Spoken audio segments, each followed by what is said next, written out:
Ok, hemos visto que las transformaciones especiales nos permiten a nosotros seguir editando y haciendo la limpieza de la información de nuestra tabla utilizando las diferentes herramientas que tiene en la interfaz de Power Query. Hola, ¿qué tal? ¿Cómo estás? Mi nombre es Julio Quiroz y esto es Power Query básico de J&M Grupo de Estudio. Y en el video de hoy vamos a continuar hablando y conociendo las opciones de transformaciones especiales, y en este apartado vamos a ver las transformaciones de números, las transformaciones de fechas y las transformaciones con estructuras condicionales que podemos utilizar en la herramienta. El objetivo de estos videos que estamos haciendo es que ustedes puedan familiarizarse con estas herramientas similares a las funciones que tenemos en la hoja de cálculo de Excel, para que puedan editar su tabla y la información que tengamos al final se pueda utilizar para poder generar los reportes o los indicadores que necesitamos para hacer nuestros informes finales. Vamos a empezar primero a hablar de las transformaciones de números. De la misma manera que en el caso de los textos que vimos en el video anterior, existen funciones numéricas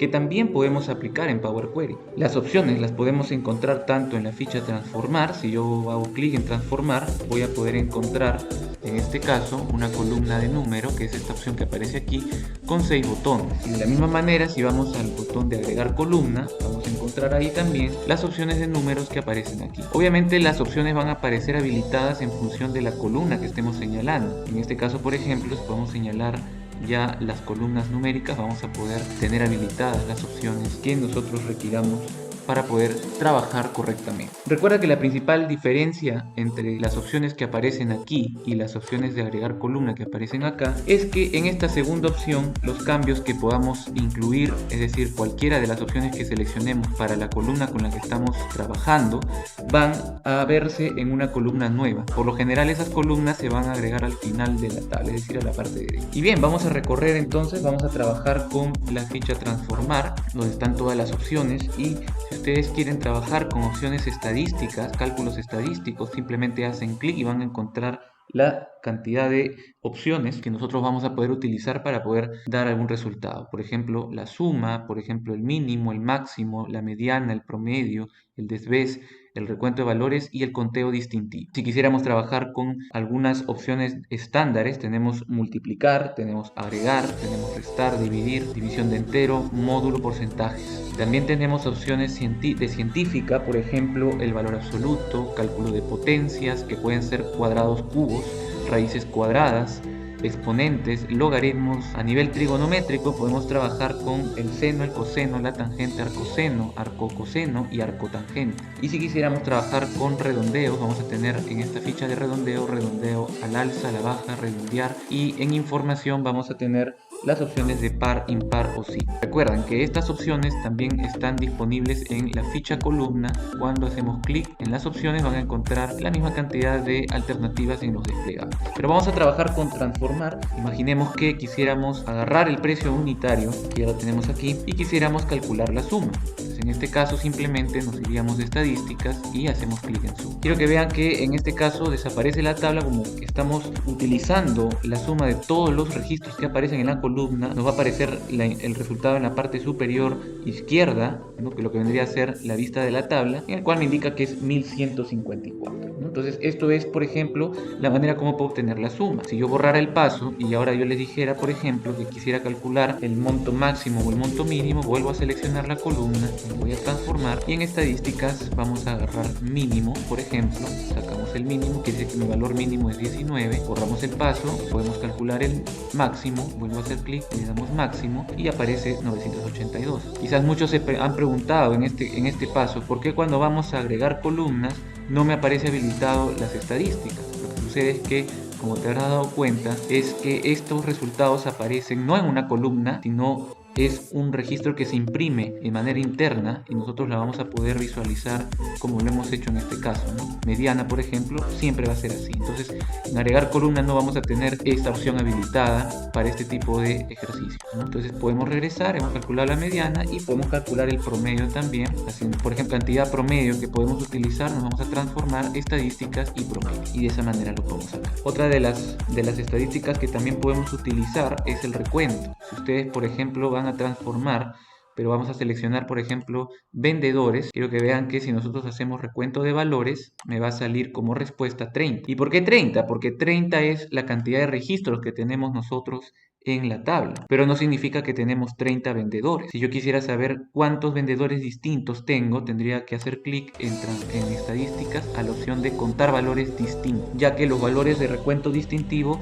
me van a decir a mí de los 30 registros cuántos son únicos. Son 5 vendedores distintos los cuales vamos a encontrar. Pero nosotros también podemos hacer operaciones. Por ejemplo, imaginemos que en el caso de los precios vamos a hacer una multiplicación. Imaginemos pues que estos precios no son los correctos y los queramos multiplicar por 10, ya que ha sido un error de sistema. Entonces hacemos clic en la columna, vamos a transformar y por ejemplo las multiplicaciones las vamos a encontrar en la ficha de estándar. Le damos multiplicar y aquí nos va a aparecer una pequeña ventana en la cual nos va a pedir que por favor agreguemos el valor con el cual queremos multiplicar. Para que sea un número más exacto le vamos a poner 10, le damos a aceptar y quiero que vean que ahora sobre la columna de precio hemos colocado el resultado que sería 300, 400, donde ya se ha aplicado la multiplicación. Claro, si es que en este caso lo hubiéramos hecho con agregar columna, simplemente nos íbamos a agregar columna y en estándar hubiéramos puesto, por ejemplo, multiplicar, le decíamos por 10 y en este caso nos agregaba una columna acá nueva con la palabra multiplicación y la respuesta la íbamos a ver de esta manera. También podemos hacer una pequeña división. Supongamos, por ejemplo, que quisiéramos dividir el precio unitario entre 5, ¿no? Entonces vamos a por ejemplo, agregar columna, estamos ahí, le damos dividir y nosotros podemos dividirlo entre 5. Al dar a aceptar nos agregará una columna en el cual nos va a dar la respuesta ya con el resultado. Pero quiero que se den cuenta que también tenemos otras opciones, ¿no? Por ejemplo, calcular un porcentaje sobre algo o por ejemplo también calcular una división con entero. Hacer un redondeo al alza o a la baja, como por ejemplo aquí. Si quisiéramos redondear al alza, le hacemos clic sobre la columna que estamos señalando y automáticamente todos los valores habrán eliminado los decimales de su resultado. Y si quisiéramos medir aquellos valores que son pares o impares, lo que podríamos hacer en este caso es irnos a información sobre la columna que estamos señalando, saber cuáles son pares e impares. Si le doy SPAR me va a botar una lista de verdaderos y falsos, donde verdaderos son aquellos que cumplen y falsos son aquellos números que no son pares. Entonces, de esta manera es como nosotros podemos trabajar con las transformaciones de número utilizando todas las herramientas que aparecen acá que hemos visto con la finalidad de optimizar mejor nuestros reportes finales. Bien, ahora vamos a ver las transformaciones de fecha. Al igual que en el caso de los textos y los números, cuando hablamos de fechas y horas tenemos las mismas opciones que van a estar localizadas tanto en la ficha transformar como en la ficha de agregar columna. Y para ejemplificar, en este caso vamos a tener que trabajar con la columna de fechas, que es la que aparece aquí señalada. Estando en la ficha transformar se nos habilitan las opciones de fecha y hora, las cuales van a estar siempre al costado de columna de número, ¿no? Que son estas opciones que nos van a aparecer en esta parte de acá. Y en agregar columna vamos a tener también fecha y hora, ¿no? Y trabajamos de la misma manera, es decir, los resultados que queramos visualizarlo en una columna aparte van a estar en esta ficha y en transformar para editar directamente en la columna que estamos trabajando. Para estos ejemplos vamos a utilizar en este caso las opciones de fecha, pero vamos a cambiar el formato, así que lo que vamos a hacer es irnos primero a inicio y en tipo de datos vamos a colocar únicamente fecha. ¿Por qué? Porque si se habrán dado cuenta no tenemos horas acompañadas con las fechas, así que solamente vamos a trabajar con fecha. Pues bien, una vez que hemos hecho esto, vamos a trabajar en agregar columna, vamos a irnos a fecha, fíjense que ya no tenemos habilitadas las opciones de hora y por ejemplo vamos a encontrar las siguientes opciones. Antigüedad. Antigüedad lo que va a hacer es devolvernos la duración entre una hora local actual y los valores de las columnas seleccionadas, ¿no? Entonces en este caso esta función también nos va a ayudar un montón, sobre todo para medir una distancia. Tenemos también solo fecha.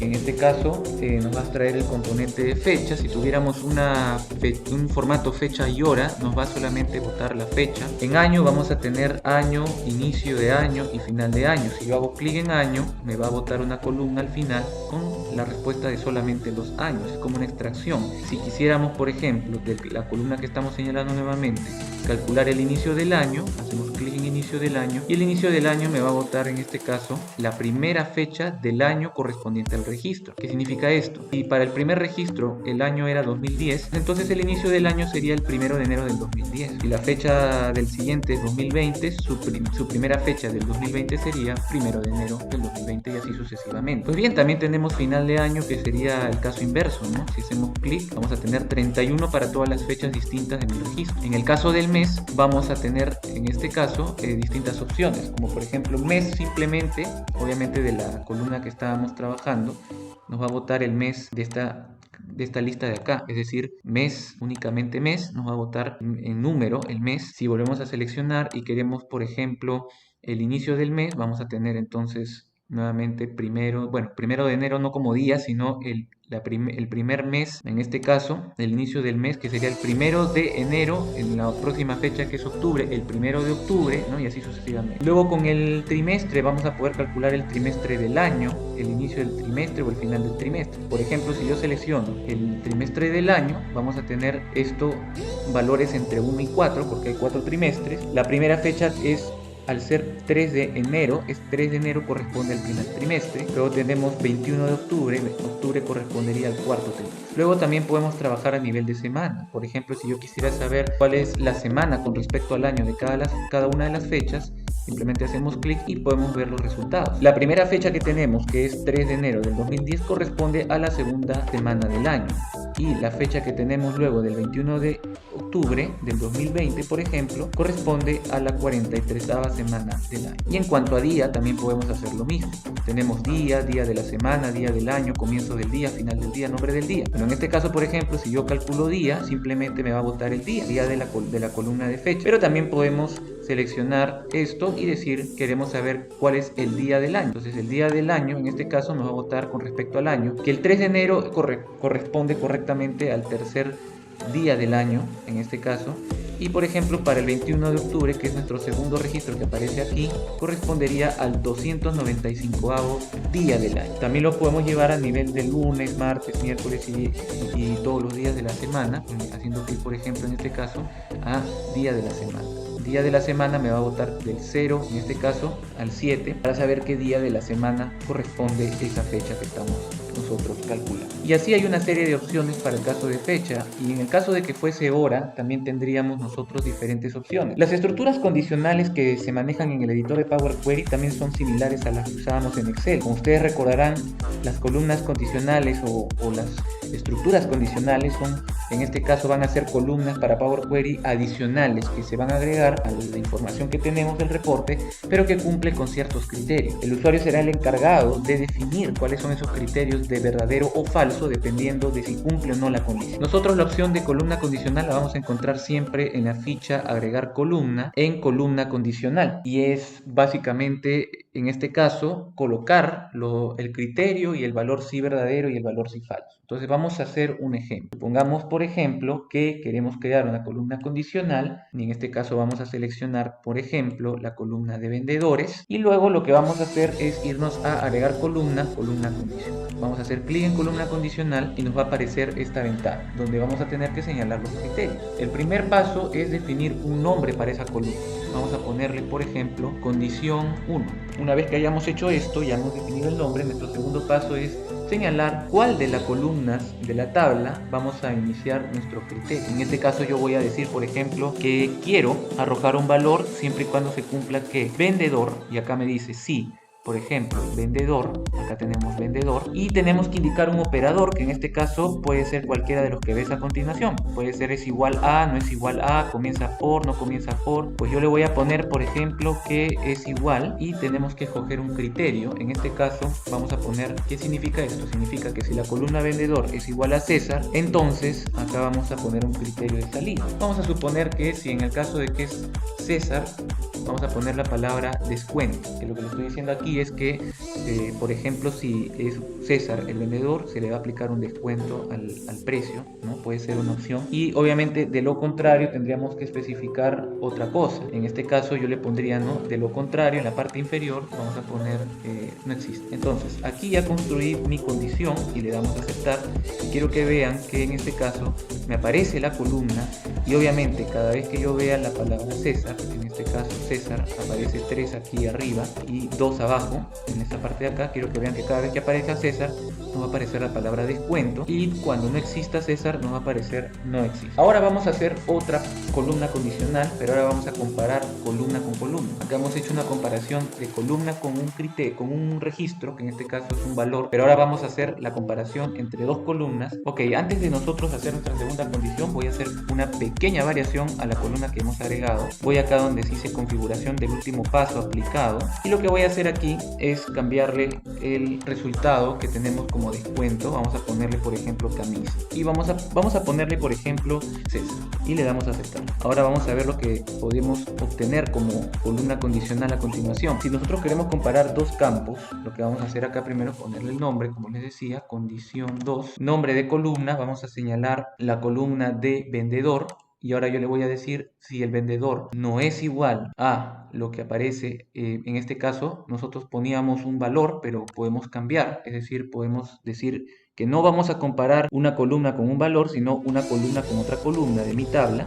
Entonces lo cambio y quiero que vean que cambia el símbolo, y aquí vamos a seleccionar la condición 1, que es la columna que habíamos creado y habíamos modificado hace un momento. Si el vendedor no es igual a lo que dice acá, entonces le vamos a poner sí aplica, por ejemplo, pero de lo contrario no aplica. Quiero que vean que ustedes con el botón de agregar cláusula, ustedes pueden agregar más de un criterio. Si tienen pensado hacer una anidación de criterios, pueden utilizar esta opción de acá y eliminarlo con el botón de acá si ustedes al final se arrepienten y no desean utilizar más opciones. Le damos a aceptar. Quiero que vean que se aparece una columna nueva. Cada vez que no sea igual vamos a poner la palabra no aplica, y obviamente cada vez que sea igual aparecerá si aplica, ¿no? Entonces de esta manera es como nosotros estamos creando una condicional a nivel de columna, comparando columna con columna, nuestro criterio lógico, pero también lo podemos hacer a nivel de columna con valor, ¿no? Y esto se trabaja de la misma manera como trabajamos en Excel a la hora de hacer nuestros cálculos y hacer nuestros pasos para poder limpiar y obtener información adicional con la tabla. Y bien, espero que les haya gustado este contenido. No olviden suscribirse a nuestro canal y estar al tanto de nuestras entregas para el curso de Power Query. No se olviden también seguirnos en nuestras redes sociales y escribirnos al correo de jmgrupoestudios@gmail.com para cualquier consulta o duda, que estamos nosotros aquí para poder atender. Les saluda Julio Quiroz y nos vemos en el próximo video, y que les vaya muy bien.